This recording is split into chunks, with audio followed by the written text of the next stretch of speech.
요즘 암벽 등반, 스킨 스쿠버 다이빙, 패러글라이딩, 전동 킥보드 등 여러 가지 동호회가 있습니다. 그래서 이 동호회에 가입하든지 아니면 따로 마음 맞는 사람들이 이런 레저 활동을 즐기고 있는데요. 과연 이런 레저 활동을 하다가요, 사고가 나면 보험에서 보험금은 받을 수 있을까요? 오늘은 그 부분에 대해서 알려드리도록 하겠습니다. 레저 활동을 하시는 분들이라면, 아니면 주위에 레저 활동을 하고 있는 분들이라면 꼭 이 영상 봐주시고 공유를 해주시기를 부탁드립니다.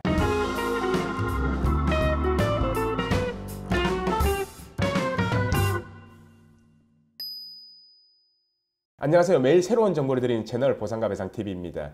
제가 이렇게 방송도 섹터별로 나눠서 이런 주제로 방송도 하지만 실시간 생방도 진행하고 있습니다.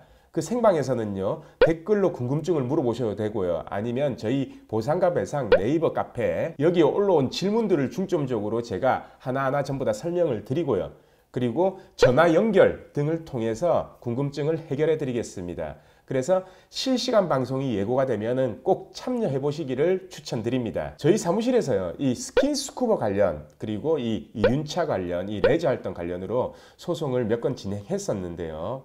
결과론적으로 이 스킨 스쿠버, 위험 레저 활동이죠. 이 스킨 스쿠버 활동으로 사망을 한 경우 사망보험금에 대해서는요, 저희가 100% 승소했습니다. 여러 건을 진행했는데요. 근데 우리가 소송을 진행했다는 거는 보험사에서 돈을 안 줬기 때문에 소송을 진행했을 거 아닙니까? 근데 저희는 소송 가서는 이겼어요. 그러면은 왜 보험사가 소송 가기 전에 주면 되지, 안 주고 버티다가 결국 소송에서 이렇게 지급을 하게 됐냐? 오늘은 그 경위에 대해서 말씀을 드리겠습니다. 우선 제가 항상 말했죠. 보험에서는 생명보험과 손해보험이 있습니다. 생명보험과 손해보험에서요, 이 보상하지 않는 사유, 그러니까 즉 면책사유죠. 이 면책사유에 대한 규정은 생명보험, 손해보험 이 약관 두 개가 다르게 규정이 되어 있습니다. 자, 우선 레저 활동 부분을 보면요, 위험 레저 활동, 약관에 정해진 거는 스쿠버 다이빙, 암벽 등반, 클라이밍 이런 것들이죠. 근데 이거 같은 경우에 생명보험에서는요, 보상하지 않는 사유로 정해져 있지 않아요. 그러니까 생명보험은 아무런 관련이 없습니다. 그냥 보상받으실 수 있고요. 문제는 이 손해보험입니다. 손해보험에서는요, 약관에서 이런 위험 활동에 대한 언급이 있는데요. 그 약관 내용을 잠시 같이 보시면요. 자, 제5조 보험금을 지급하지 않는 사유를 보시면요. 자, 이 항을 보시면요. 피보험자가 직업 직무 또는 동호회 활동 목적으로 아래에 열거된 행위로 인해서 보험금 지급 사유가 발생할 때는 보험금을 지급하지 않습니다 라고 나와 있죠. 그러면 아래에 열거된 행위를 봐야 될 거 아닙니까? 아래에 열거된 행위를 보면요, 전문 등반, 글라이더 조정, 스카이다이빙, 스쿠버 다이빙, 행글라이딩, 수상보트, 패러글라이딩으로 정해져 있습니다. 그리고 오토바이나 자동차, 모터보트 같은 경우에는 경기, 시범, 흥행으로 시운전을 했을 경우 지급이 안 된다라고 되어 있고요. 자, 이 약관 내용을 보면요, 스킨스쿠버 활동 중에 사고가 났다 라고 하면은 보상하지 않는다 라고 이렇게 규정이 돼 있죠. 근데 우리는 소송에서 왜 받을 수 있었을까요? 자, 그건 약관 내용을 자세히 보면요, 약관에서 그냥 지급하지 않는다라고 정해져 있는 게 아니라 직업, 직무 또는 동호회 활동 목적으로 했을 때 지급하지 않는다라고 되어 있습니다. 그러면은 보험사 입장에서는 이렇게 스킨 스쿠버를 하다가 사망한 경우 동호회 활동 목적이다 라고 이렇게 주장을 했겠죠. 그러면은 그거에 대한 보험사가 입증을 해야 되고요. 마찬가지로 우리는 동호회 활동 목적이 아니라 그냥 취미 활동이었다 라는 거를 반증을 했을 때 소송에서 이길 수가 있는 겁니다. 솔직히 스쿠버 다이빙 사건에 대해서는 이런 거는 있어요. 왜냐면 저도 취미가 스쿠버 다이빙이고 스쿠버 다이빙 강사 자격을 취득할 만큼 거기에 빠져서 이렇게 취미 활동을 하기 때문에 아무리 보험사의 보상가 직원, 조사 나오는 직원, 그리고 상대방 쪽 변호사 사무실 변호사라고 하더라도 그 스킨 스쿠버의 지식에 대해서는 저보다는 잘 모르잖아요. 그렇기 때문에 조금 유리한 측면은 있지만 기본적인 이 지급될 수 있었던 전제는요, 결국 약관에서 정해진 동호회 활동 목적이 아니었다라는 것을 우리가 반증을 했기 때문에 이길 수 있었던 겁니다. 이 사건 같은 경우에도 보면요, 실제로 장비도 본인 장비였고요, 해외에도 몇 번 갔다 왔었고, 그리고 어드밴스 자격증까지 있었고, 그런 사고인데도 불구하고 결국은 지급하라고 판결이 내린 사건이거든요. 그래서 이 판결문에 어떻게 언급되어 있는지를 잠시 같이 보시면요. 자, 여기 6페이지를 보시면 될 것 같습니다. 상해보험계약에서 면책약관으로 피보험자가 직업, 직무 또는 동호회 활동 목적으로 스쿠버 다이빙을 하는 동안에 생긴 손해에 대해서는 보상하지 않는다고 규정한 경우에는 여기서 말하는 동호회라고 하면 특별한 사정이 없는 한 같은 취미를 가지고 함께 즐기는 사람들의 모임으로 계속적 반복적인 활동이 예상되는 모임을 의미한다고 봐야 한다. 대법원 판례에서 이렇게 나와 있었죠. 그래서 이 대법원 판결을 기준으로요, 서울중앙지방법원 이 판결을 낸 법원의 재판부에서는 어떻게 판단을 했냐면요, 같은 취미를 가지고 함께 즐기는 사람들의 모임으로서 계속적 반복적인 활동이 예상되는 모임에 가입하여 그 활동의 일환으로 스쿠버 다이빙을 한 경우에만 이 약관의 동호회 활동 목적으로 지급하지 않는다라는 내용이 적용돼야 된다. 근데 이 사건을 보면 망인은 자신을 지도한 모 스쿠버 업체의 소속 강사와 오픈워터 과정 수료를 위해서 교육을 받은 교육생들과도 동행을 하여서 스쿠버 다이빙을 한 사실이 인정될 뿐이다. 그렇기 때문에 이 동호회 활동 목적이 아니었다라고 해서 결국은 보험금을 지급하라라고 판결을 한 거고요. 제일 첫 번째 주문을 보시면 피고는 원고에게 2억 원 및 이에 대해서 2018년 12월 14일까지는 연 5%, 그 다음부터는 12%의 이자를 지급하고 소송 비용은 보험회사가 부담해라 라고 이렇게 판결이 난 겁니다. 근데 이 사건에서는요, 동호회 활동 목적이냐 아니냐 이게 쟁점 사항이기도 했지만요, 그거보다도 뭐가 쟁점 사항이었냐면요, 처음에 보험회사가 보험금을 조사하고 보험금을 지급하지 않는다, 이에 동의해라, 그리고 앞으로 민형사상의 이의를 제기하지 않겠다라는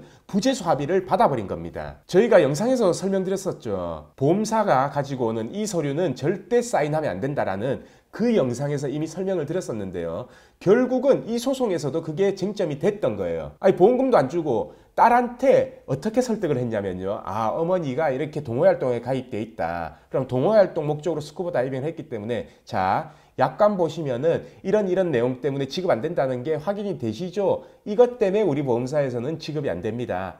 자, 여기 밑에 사인하시고 동의하세요. 그래야지 사건이 종결됩니다. 이렇게 해서 사인을 받아간 겁니다. 그러면 그 사인을 한 거에 대해서 이렇게 법원에서 부정을 했기 때문에 우리가 승소를 했을 거 아니에요. 그러면은 그 사인한 내용에 대해서 법원에서 어떻게 판단했는지 이 판결문을 잠시 보시면요, 자, 여기 4페이지를 제가 보여드리면요, 자, 이 표에 있는 게 이게 지금 보험사에서 받아간 서류입니다. 뭐 어쩌고 저쩌고 해서 동호회 활동 목적이고 뭐 어떻게 했다, 그래서 우리는 보험금을 안 준다. 그리고 밑에 어떻게 적혀 있습니까? 상기 사실로 근본 청구한 보험금 관련해서 면책 처리되는 거에 인정하고 동의한다. 이와 관련된 일체의 민형사상의 이의를 제기하지 않을 것을 확인합니다. 이런 서류를 받아간 거예요. 아니, 자기들이 일방적으로 조사해놓고 이런 식으로 사건 만들어서 약관도 모르는 우리 유족한테 이걸 보여주고 사인을 받아갔다는 겁니다. 근데 이거에 대해서 법원에서 어떻게 판단했냐면요, 자, 여기 2번 항목을 보시면요, 이 사건 사고가 동호회 활동 중의 사고에 해당한다는 설명은 결과론적으로 우리 재판부에서 봤을 때는 잘못된 내용에 해당한다. 그 점을 비추어 봤을 때 동호회 활동 중에 사고에 해당해서 이게 면책된다는 것은 보험사가 담당자의 잘못된 설명으로 인해서 원고가 그에 대한 착오에 빠진 상태여서 이 사건 요청서에 서명을 했기 때문에 이거는 원고가 착오를 이유로 했기 때문에 부재소 합의를 취소할 수 있다 라고 이렇게 나와 있습니다. 무슨 말이냐면은 보험사가 잘못 설명했고 착오에 의해서 서명을 했기 때문에 취소가 가능했던 거예요. 근데 만약에 이게 보험금을 부지급하면서 착오가 아니라 제대로 된 설명을 했다, 근데 이게 법률적 다툼이 문제가 있는 부분이라면 취소가 안 될 수도 있다는 겁니다. 그래서 저희 보상가배상TV에서 영상으로도 한 2번 정도 설명을 드렸습니다. 이 합의서에는 절대 사인을 하시면 안 된다라고요. 그래서 이 2가지 쟁점 사항에서 2개 다가 법원에서 인정됐기 때문에 승소를 할 수 있었고요. 특히 첫 번째 동호회 활동 목적이라는 약관의 내용에 대해서는요, 우리가 약관규제법에 작성자 불이익의 원칙이라고 있습니다. 그건 뭐냐면 약관을 작성한 자가 약관을 해석함에 있어서는요, 자기들이 작성한 거기 때문에 이거를 보는 계약자 입장에서는 약관을 보고 판단할 수밖에 없잖아요. 그렇기 때문에 이 약관의 애매한 문구에 대해서는요, 계약자한테 유리하게 해석해라, 작성자한테 불이익하게 해석해라. 그래서 이 작성자 불이익 원칙이 적용돼야 된다는 겁니다. 근데도 불구하고 보험사는 자기들 마음대로 해석하고 보험금을 지급하지 않고 있는 거죠. 물론 이분처럼 용감하게 소송까지 선택해서 저희 도움을 받았던 분들은요, 이렇게 이길 수 있고요, 권리를 찾을 수 있지만 일반적으로는 소송이 무섭고 두렵고 질 거에 대한 두려움 때문에 진행하지 않고 그리고 번거롭다 생각하시는 분들이 있습니다.